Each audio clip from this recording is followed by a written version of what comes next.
খেতে পারিনি, কি কষ্ট হচ্ছে নাকাল ছেলেপুলে নিয়ে, কি খারাপই মাল কিনতে পারিনি বাজার ঘাটেতে, এত কষ্ট।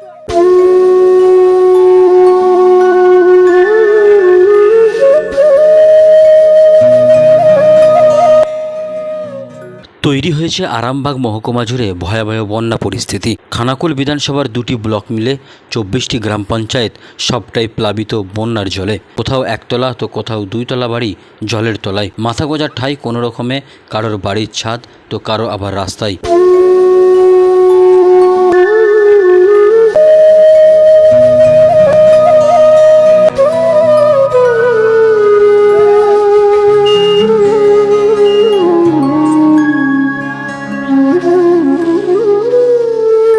উল্লেখ্য, কয়েকদিনের অতিবৃষ্টি ও ডিবিসি জল ছাড়াই প্লাবিত হয়েছে গোটা আরামবাগ মহকুমা। রূপনারায়ণ, মুন্ডেশ্বরী, দ্বারকেশ্বর নদীর বাঁধ ভেঙে বিপর্যয়ের মুখে।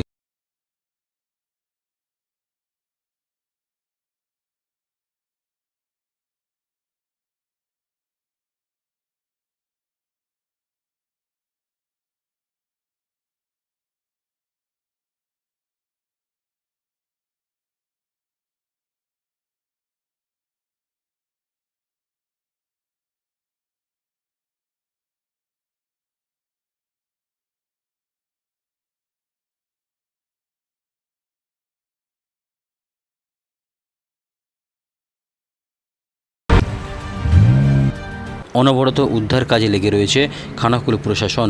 জায়গায় জায়গায় নামানো হয়েছে এনডিআরএফ টিম। চলছে বেঁচে থাকার লড়াই।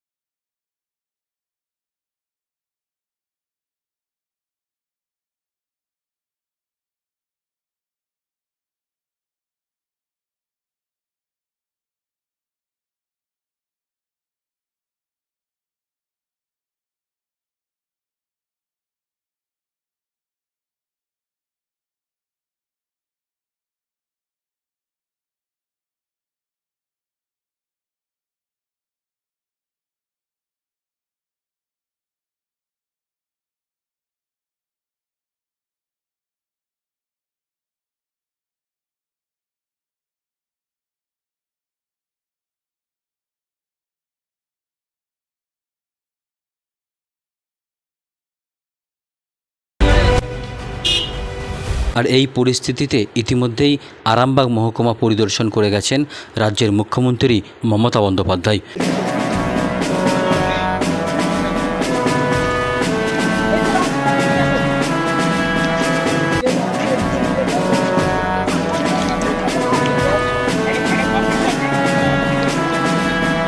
কোথাও কোথাও ত্রাণ পাওয়া গেলেও কোথাও আবার ত্রাণ শিবিরই তলিয়ে গেছে জলে। এই ভয়াবহ পরিস্থিতির মধ্যে দিন কাটাচ্ছে খানাকুলবাসী। জলমগ্ন হয়ে রয়েছে টানা 3 দিন। ক্রমশ জল বাড়ায় আতঙ্কে দিন গুনছে খানাকুলের মানুষ। জলের তো দু মাসের উপরে, 2 মানুষের উপরে জল। আর এত জল মানে কেউ বেরোতে পারছি না। কদিন ধরে জলবন্দী হয়ে আছেন বাড়িতেই? 3-4 দিন আছে। এর আগে কেউ এসেছিল? না, কেউ আসেনি। কেউ খোঁজ নেয়নি? না না, তাহলে বাড়িতে যা ছিল তাই দিয়েই চালাচ্ছে? হ্যাঁ, নিয়ে খাওয়া দাওয়া হচ্ছে। কোথায় আছেন? নিচে তো ডুবে গেছে নাকি? ছাদের উপরে ওই তিরপল খাটিয়ে রয়েছি, তিরপলও নেই, বুঝতে পেরেছ? ওই খেতা মেতা সব চাপা দিয়ে সব। কি কষ্ট হচ্ছে নাকাল ছেলেপুলে নিয়ে, কি খারাপই মাল কিনতে পারিনি বাজার ঘাটেতে, এত কষ্ট। একটা তেরপল দেয়নি আমাদের, এত নাকাল হচ্ছে, তেরপল দেয়নি। কেমন অবস্থা এখন আপনাদের? ভালো নয়, জলের একবারে আথা রয়েছি। আর 2 মানুষ ছাদের উপরে আছি, এই 5 দিন। আমরা কি করে যাবো এই জলে? কোনো প্রশাসনেরা সাহায্য পাচ্ছি না। আপনাদের খোঁজ খবর কেউ নিতে আসছিল? না, কেউ আসেনি? না। তবে এর মাঝেই সামান্যটুকু সরকারি সাহায্য পেয়ে কোনো রকমে কাটছে দিন। কবে যে বন্যামুক্ত খানাকুল তৈরি হবে সে আশায় খানাকুলবাসী।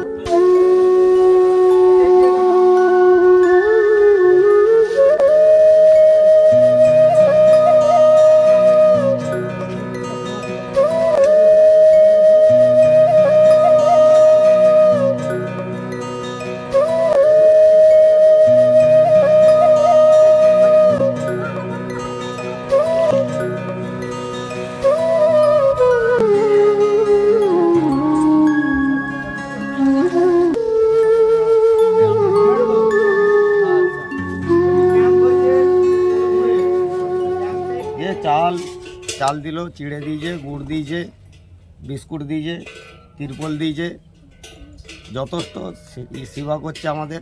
আসলো দিয়ে আমাদের 1 নম্বর পঞ্চায়েতের থেকে আমাদের দেখভাল করছে। আর আজকে সব কিছু চাল, চিড়ে, গুড়, তিরপল আমাদের এখানে দিয়ে গেছে।